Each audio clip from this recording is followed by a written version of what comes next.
পাঠিয়েছিলেন শোভাবর্ধন করবার জন্য। পশ্চিমবঙ্গে এটা ছিল না।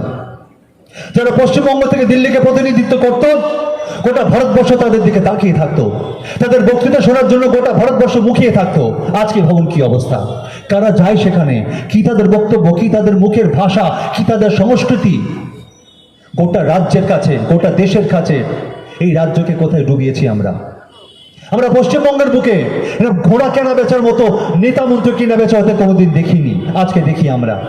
আমাদের কোনো উত্তর নেই। আমরা দেখিনি পশ্চিমবঙ্গে 34 বছর সরকার চালাবার পর নেতা মন্ত্রীদের জেলের পেছনে দেখিনি আমরা দুর্নীতি দেয়, আজকে দেখছি আমরা। শিক্ষামন্ত্রী বলুন, খাদ্যমন্ত্রী বলুন, শিক্ষা দপ্তরের, খাদ্য দপ্তরের বড় বড় আমলারা বলুন জেলের পেছনে। কেন জেলের পেছনে? কারা সরকার চালালো? আজকে মাননীয় মুখ্যমন্ত্রী বলছেন, কোর্টের কথা বলছেন, বিচারকদের কথা বলছেন, উকিলদের কথা বলছেন, সিপিএম এর কথা বলছেন, তারা নাকি শিক্ষকদের চাকরি খেয়েছে। মিথ্যে কথা বলছেন। আই রিপিট, মিথ্যে কথা বলছেন। প্রশ্ন একটাই, এই চাকরির পরীক্ষা সুপ্রিম কোর্ট অব্দি গড়ালো কেন? কি পরীক্ষা নিলেন? কাদের পরীক্ষক নিয়ে করলেন যে পরীক্ষার পর কে পাশ করেছে আর কে ফেল করছে সেটাই বলতে পারলেন না?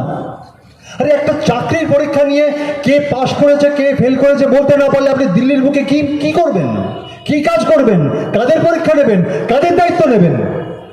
আপনাদের সিদ্ধান্ত নিতে হবে। আপনি দলের কথা বারবার বলছি, ভুলে যান। এই সময়টায় আমাদের দল, মত, ধর্ম, বর্ণ নির্বিশেষে একজোট জোটবদ্ধ হতে হবে। আমি জানি আমাদের কাছে অনেকের কাছে প্রলোভন আছে, হুমকি আছে, ভয় আছে, নানা প্রতিরোধ আছে, কিন্তু আমি জানি একসঙ্গে থাকলে আমরা সব ভয় জয় করতে পারবো। গোটা রাজ্যে তার সে হাওয়া উঠেছে।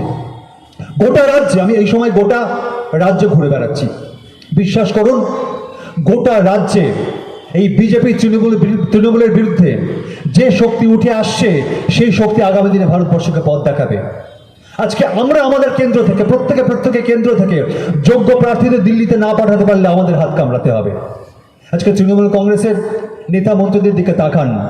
পঞ্চায়েত বলুন, মিউনিসিপ্যালিটি বলুন, জেলা পরিষদ বলুন, রাজ্য বলুন, এই 10 বছর, 11 বছরে, 12 বছরে তারা যে পাহাড় প্রমাণ সম্পত্তি করেছে, তার সিকিভাগ আপনাদের কারো হয়েছে কিনা?